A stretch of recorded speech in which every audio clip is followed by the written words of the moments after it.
बिस्मिल्लाहिर्रहमानिर्रहीम। Hello and अस्सलाम वालेकुम। कैसे हैं आप सब? ठीक ठाक हैं। मैं हूं हिना जबीन, तो वेलकम करती हूं आपको अपने चैनल पर।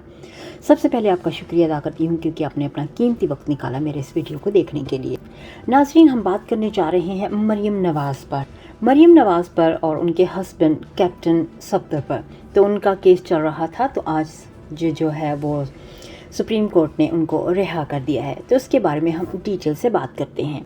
डिटेल से बात करने से पहले अगर आपने मेरे चैनल को अभी तक सब्सक्राइब नहीं किया तो कर लीजिए और नोटिफिकेशन का बटन ऑन कर लीजिए। इस्लामाबाद हाई कोर्ट में एवन फील्ड रेफरेंस में मरियम नवाज और कैप्टन सफदर की सजाओं के खिलाफ अपील पर जस्टिस आमिर फारूक और जस्टिस मोहसन अख्तर कियानी पर मुश्तमिल बेंच ने फैसला सुनाया। एहतसाब अदालत ने इसी रेफरेंस में मरियम नवाज को 8 साल और उनके शौहर कैप्टन सफदर को 1 साल की सज़ा सुनाई थी। जुलाई 2018 में इस्लामाबाद के एहतसाब अदालत ने एवान फील्ड रेफरेंस में भी साबिक वज़ीर आज़म नवाज शरीफ को भी 11 साल की सज़ा सुनाई थी। बाद अज़ान 19 सितंबर 2018 को इस्लामाबाद हाई कोर्ट ने एवान फील्ड रेफरेंस में एहतसाब अदालत की जानिब से साबिक वज़ीर आज़म नवाज शरीफ, उनकी साहबजादी मरियम नवाज और दामाद कैप्टन रिटायर्ड सफदर को सुनाई गई सज़ा मुअत्तल करते हुए तीनों की रिहाई का हुक्म दिया था।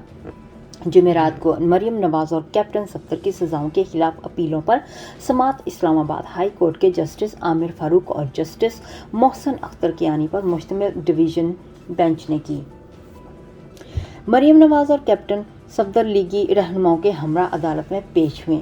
समाअत के दौरान जस्टिस आमिर फारूक ने नैब से कहा कि इल्ज़ाम लगा देना एक अलग चीज़ होती है, लेकिन उन पर लगाए गए इल्ज़ाम साबित करने में नाकाम रहे।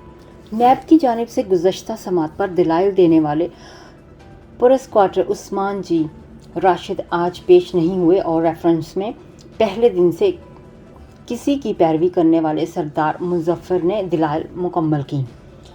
अपीलों में मरियम नवाज ने वकील अमजद परवेज़ ने दलाइल गुज़श्ता समाअत पर मुकम्मल कर लिए थे, जबकि नैब के दलाइल बाकी थे।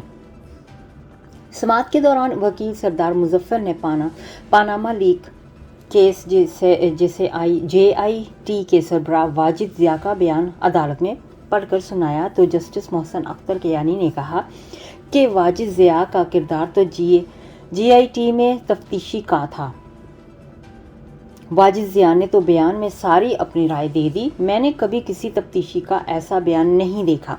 सरदार मुजफ्फर ने अदालत को जवाब दिया कि वाजिद ज़िया अदालत में बतौर तफ्तीशी नहीं, बतौर नैब गवाह आए थे। वाजिद ज़िया ने यह सारा रिकॉर्ड खुद देखा था। उस पर जस्टिस आमिर फारूक ने इस्तफसार किया कि वाजिद ज़िया का ये बयान और सारा मवाद प्रोसिक्यूशन का केस कैसे साबित करता है। देखना यह है कि तफ्तीशी अफसर ने दस्तावेज़ात पर कोई तफ्तीश भी की। कोई ऐसी चीज़ अभी सामने नहीं आई जो नवाज शरीफ या मरियम नवाज का प्रॉपर्टी से ताल्लुक़ जोड़े। क्या प्रॉपर्टीज़ की मालियत का तयन करने वाला कोई दस्तावेज़ सामने आया? असासों के केस में मरियम नवाज का नवाज शरीफ से लिंक क्या है? दयानतदारी से कहीं तो अभी तक कोई लिंक आपने नहीं दिखाया। जस्टिस मोहसन अख्तर कियानी ने कहा कि तफ्तीशी अफसर ने JIT की सारी रिपोर्ट लिख दी, खुद क्या तफ्तीश की। नवाज शरीफ का इस केस के हवाले से मौक़िफ़ क्या है? सरदार मुजफ्फर अब्बासी ने अदालत को बताया कि नवाज शरीफ का मौक़िफ़ था कि उसका इस प्रॉपर्टी से ताल्लुक़ नहीं। अदालत ने मज़ीद कहा कि आखिरी समाअत पर उस्मान राशिद ने कहा था कि मरियम नवाज का किरदार 2006 से शुरू होता है। अभी आप कह रहे हैं कि मरियम नवाज का किरदार 1993 से शुरू होता है। आपने खुद क्या तहकीक की वो बता दें। जब नवाज शरीफ कहता है कि उनका ताल्लुक़ नहीं, तो फिर आपने रिकॉर्ड से साबित किया है। नैब प्रोसिक्यूटर ने कहा कि हमने प्रॉपर्टी की मलकियत साबित कर दी है, मलकियत गैर अहम है। इस पर जस्टिस आमिर फारूक ने कहा कि आप गलत बात कर रहे हैं। आमदन से ज़ायद असासों के रेफरेंस में कीमत की तयन ज़रूरी है। जो 4 जुमले आपने कहे हैं उसको शवाहिद के साथ साबित करें। CM अगर फाइल ना होती तो आपका कोई केस नहीं था। जस्टिस आमिर फारूक ने रिमार्क्स देकर नैब को पूरा केस शरीफ ख़ानदान के अपने जवाबात पर बनाया गया। अगर शरीफ ख़ानदान सुप्रीम कोर्ट में जवाब दायर ना करता तो केस नहीं बन सकता था। नैब نے دلائل دیتے ہوئے کہا کہ نواز شریف نے پبلک آفس بورڈ ہوتے ہوئے مریم نواز کے نام پر لنڈن پراپرٹی خریدی۔ عدالت نے نیب سے استفسار کیا کہ آپ نے کہا ثابت کیا کہ یہ ساری پراپرٹیز نواز شریف کی ہیں؟ اگر نواز شریف کا کردار ثابت ہوگا تو مریم کے کردار کو دیکھیں گے۔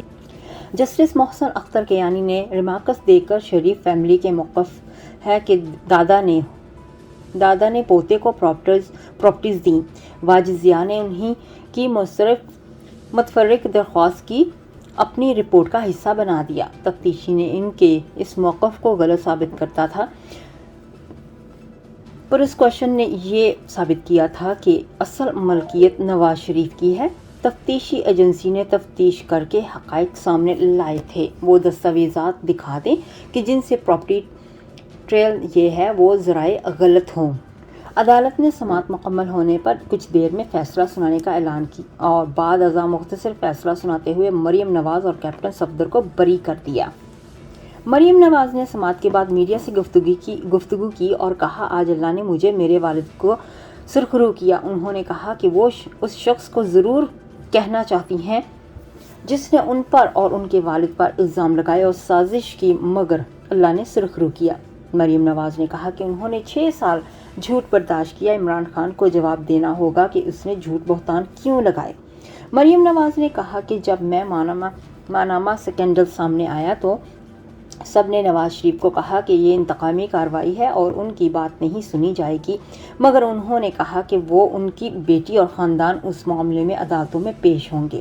انہوں نے سابق وزیر اعظم عمران خان کے آڈیو لیک سے متعلق کہا کہ ان کو اس بات پر ذرا بھی حیرانگی نہیں ہے کیونکہ اس شخص نے ملک کی سالمیت کو خطرے میں ڈالا۔ انہوں نے کہا کہ عمران خان نے جیل سازی کی بنیاد پر پاکستان کے اداروں کو متنازع بنایا۔ اپنے داماد سے متعلق آڈیو لیک پر انہوں نے کہا کہ شرم تو عمران خان کو آنی چاہیے کہ میرے داماد کی مشیزی تو ان کے دور میں آئی تھی۔ انہوں نے یہ بھی کہا کہ ان کے داماد نے کوئی ناجائز کام نہیں کیا۔ اپنے الیکشن لڑنے سے متعلق سوال پر انہوں نے کہا کہ ان کی جماعت اس کا فیصلہ کرے گی۔ وزیر اعظم شہباز شریف نے اس معاملے میں ایک ٹویٹ میں کہا کہ بہتان بازی اور جھوٹ کا بلندہ گر گیا ہے اور مریم نواز کا بری ہونا نام نہاد احتساب کے نام پر ایک تماچا ہے۔ تو آج کی ویڈیو کو کرتی ہوں ادھر ہی ختم۔ اپنا بہت سارا خیال رکھیے گا، ہمیشہ خوش رہیے گا۔ Bye bye.